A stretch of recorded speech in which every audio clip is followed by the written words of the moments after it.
Hello అండి, welcome back to our channel. Thumbnail caption చూడగానే మీకు అర్థమైపోయి ఉంటుంది కదా ఈరోజు ఏం చేస్తున్నానో. ఫలూదా అండి, గొంతులో వేసుకోగానే చల్లగా కరిగిపోయే ఫలూదా. దాన్ని చాలా సింపుల్గా ఎలా ప్రిపేర్ చేయాలో చూపిస్తాను. ముందుగా ఒక 2 కప్స్ వాటర్ని ఒక బౌల్లో వేసుకొని స్టవ్ మీద పెట్టుకోవాలి. దాంట్లో 1 కప్పు సేమియాని వేసుకొని మనం కుక్ చేసుకోవాలన్నమాట. అది కొంచెం మెత్తబడ్డాక తీసి స్ట్రెయినర్లో వేసి దాన్ని స్ట్రెయిన్ చేసుకోవాలి. దానిపైన కొంచెం చన్నీళ్ళని వేయాలి. దీనివల్ల సేమియా ఇంకా కుక్ అయిపోకుండా ఉంటుంది. నెక్స్ట్ ఒకదానికొకటి అంటుకోకుండా ఉంటుంది అనమాట. ఇప్పుడు ఇంకో బౌల్ తీసుకొని దాంట్లో 3 స్పూన్స్ సబ్జా గింజలను వేసుకొని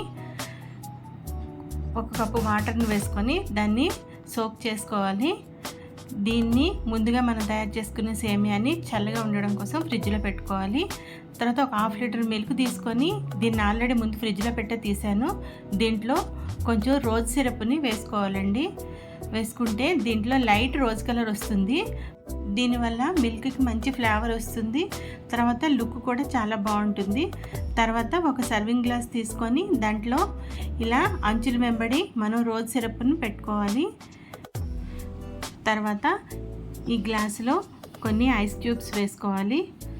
తర్వాత మనం ముందుగా సోక్ చేసి ఫ్రిడ్జ్లో పెట్టుకున్న సబ్జా గింజల్ని ఒక 2 స్పూన్స్ వేసుకోవాలి.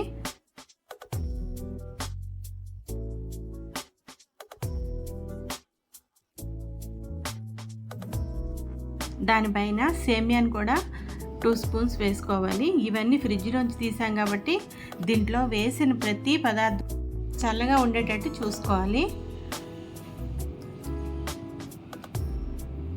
ఇదిగోండి, ఇలా సేమియాని వేసాం కదా.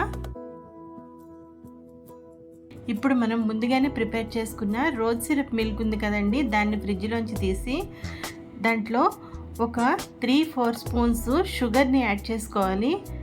ఎందుకంటే మనం ముందు షుగర్ వేయలేదు కదా, ఇది మన టేస్ట్కి తగ్గట్టు యాడ్ చేసుకోవాలన్నమాట.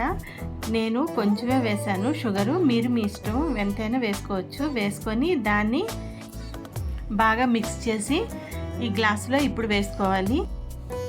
మీతో చిన్న విషయం షేర్ చేసుకోవాలండి. నా ఛానల్ని మీరు ఇంతవరకు సబ్స్క్రైబ్ చేసుకోకపోతే సబ్స్క్రైబ్ చేసుకోండి. బెల్ ఐకాన్ క్లిక్ చేయండి. నేను వీడియో పోస్ట్ చేయగానే మీకు నోటిఫికేషన్ వస్తుంది. ఇప్పుడు దాంట్లో ఇంకొంచెం సేమియాని కొంచెం సబ్జా గింజల్ని వేసుకోవాలి. దీంట్లో చిన్న చిన్నగా కట్ చేసుకున్న జెల్లీ పీసెస్ని వేసుకోవాలి. ఈ జెల్లీ ప్రిపరేషన్ అనేది నేను తర్వాత షార్ట్ వీడియోలో పెడతాను. ఇప్పుడు లాస్ట్లో kids most favourite ice cream అండి, స్ట్రాబెర్రీ ఐస్ క్రీమ్ని వేసుకొని పైన చెర్రీతో గార్నిష్ చేసుకుంటే మనందరి ఫేవరెట్ ఫలూదా రెడీ అండి. దీనిపైన మీరు దేనితోటైనా గార్నిష్ చేసుకోవచ్చు. నేను ఒకటి చెర్రీతో గార్నిష్ చేశాను, ఇంకొకటి పైన జెల్లీతో గార్నిష్ చేశాను అనమాట. ఇలా 2 రకాలు చేశాను. మీకు ఇష్టం ఉంటే డ్రై ఫ్రూట్స్ కూడా వేసుకోవచ్చు. ఇలాంటి చల్లచల్లని ఫలూదాని మీకు కూడా తినాలనిపిస్తే మీరు కూడా ట్రై చేసి ఎలా వచ్చిందో కామెంట్ చేయండి.